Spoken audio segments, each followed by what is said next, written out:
Hi, I'm Michael. This is Lessons from the Screenplay. In part 1, I covered two things: the design of the characters and how Alan Ball uses dialogue to reveal character.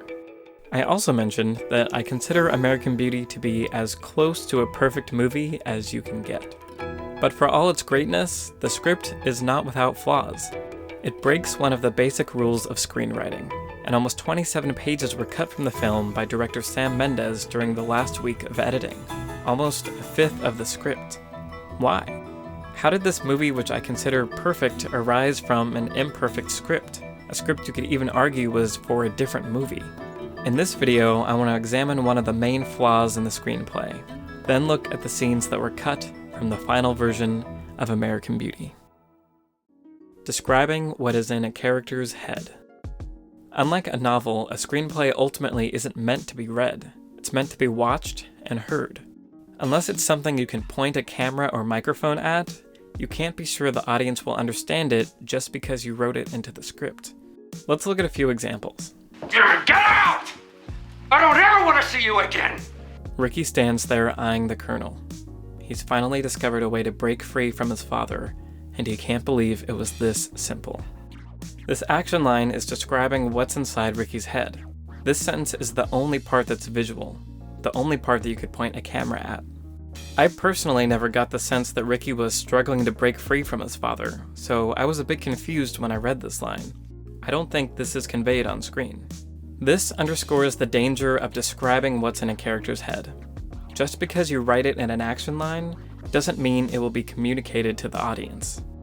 Let's look at another example where Alan Ball describes what's inside a character's head, but where it is conveyed on screen. In this scene, Jane discovers Ricky videotaping her. She flips him off, then comes inside to check if he's still there. Her POV. The fit support slide is still on, but there's no sign of Ricky.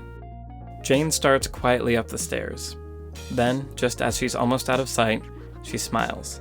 A schoolgirl thrilled to discover she's the object of a schoolboy's crush. Again, the only part of this sentence a writer can be sure the audience will see on screen is she smiles. But in this case, the motivation of the smile is clear from the context of the story. We know Jane wants to feel attractive, and now she's seen that a boy is interested in her, so she smiles. We would know it's a schoolgirl smile even without that extra detail.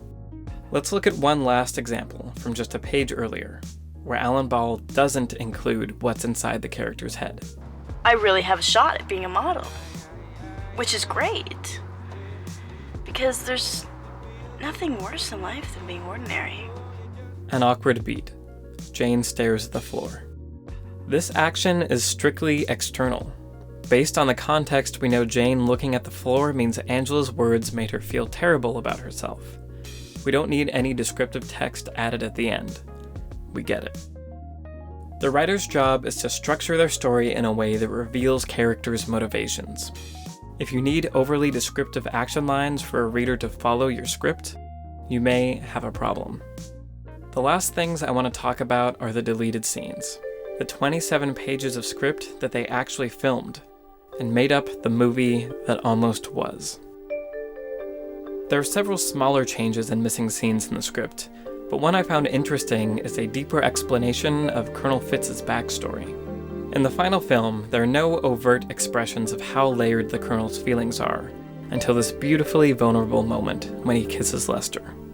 In the screenplay, however, it's clear much earlier that Colonel Fitz's homophobia comes from his own repressed feelings. After the Colonel attacks Ricky for breaking into his cabinet, we see why he was so upset. You stay out of there. He returns to his study and opens a box of photographs. Close on the grainy black and white photograph in his calloused hands. It's of two young servicemen standing in front of a jeep, both shirtless and wearing fatigues. Their muscular arms are draped lazily around each other's shoulders as they grin for the camera. One of these men is the Colonel himself, albeit much younger, almost 30 years younger. Close on the Colonel's face as he studies the photo. His breathing is finally relaxed. His face has gone vacant.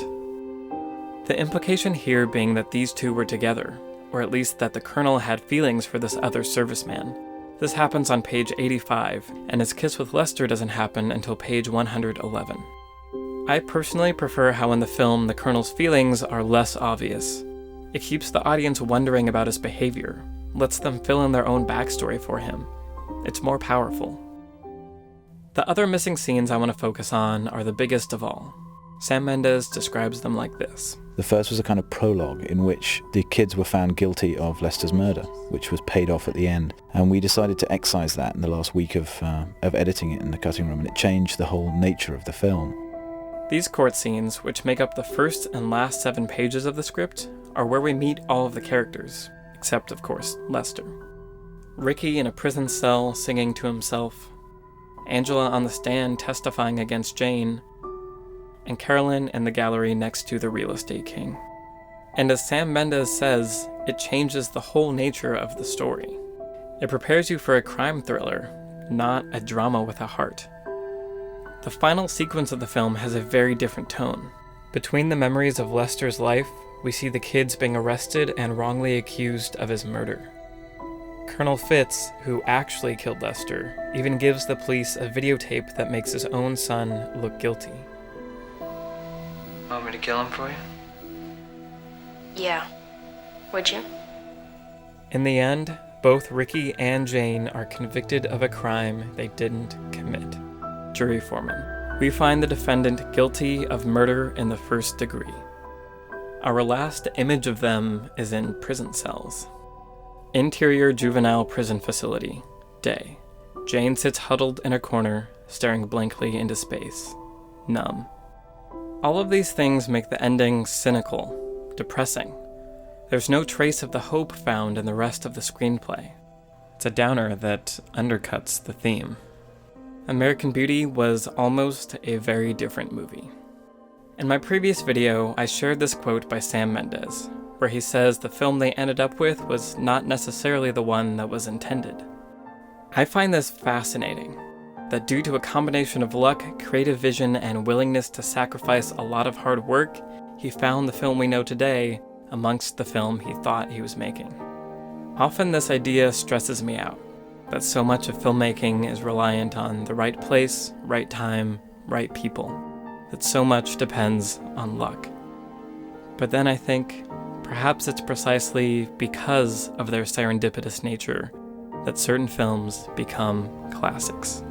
And this, of course, is the culmination of the theme of the movie, if you like, which is that beauty is found in places you least expect it. Ultimately, there's beauty in imperfection. Thanks for watching part 2 of American Beauty. I hope you enjoyed these videos. I had a lot of fun putting them together. It's one of my favorite movies, and honestly, I almost made a 3rd video, but figure that would be too much. But I'm really enjoying making all these videos. I would love to keep making more, but to do so, I need your help. So please consider supporting this channel on Patreon. Every little bit helps. Please like and share and subscribe, and I will see you next time. Well, that's true of every day except one. The day you die.